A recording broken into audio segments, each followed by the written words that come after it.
महिमा गाते हैं।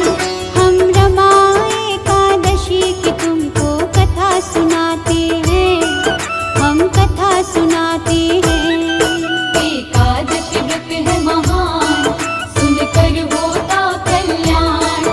एकादशी व्रत है महान, इस पूजे सकल जहान।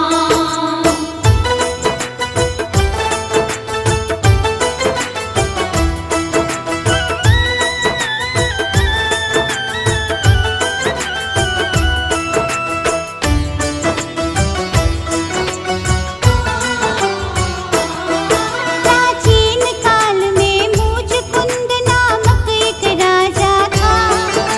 सत्य वक्ता, धर्मात्मा और न्याय प्रिय शासक था।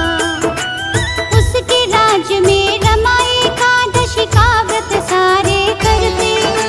राजा, प्रजा, पशु पक्षी तलक उस दिन अन्न नहीं खाते।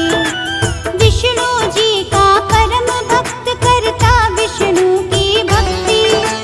विष्णु कृपा से उसके राज्य में सुख और समृद्धि थी। उसकी एक कन्या थी, चंद्रभागा नाम था जिसका। चंद्रसेन के पुत्र शोभन से उसका विवाह हुआ था। एक दिन शोभन पत्नी संग ससुराल में आते हैं, ससुराल में आते हैं। हम रमा एकादशी की तुमको कथा सुनाते हैं, हम कथा सुनाते हैं। एकादशी व्रत है महान, सुनकर होता कल्याण। एकादशी व्रत है महान, इस पूजे सकल जहान।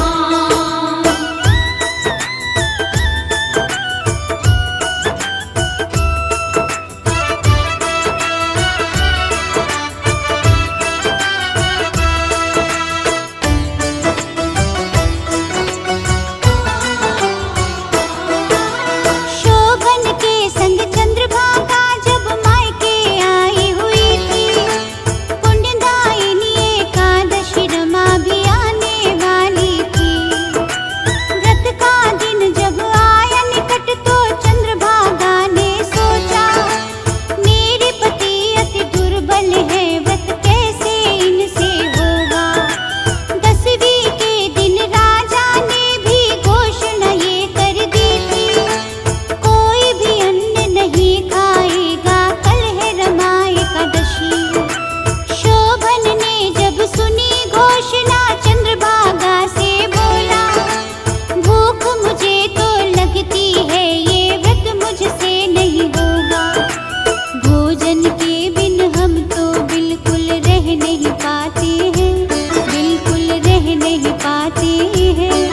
हम रमा एकादशी की तुमको कथा सुनाते हैं, हम कथा सुनाते हैं। एकादशी व्रत है महान, सुनकर होता कल्याण। एकादशी व्रत है महान, इस पूजे सकल जहान।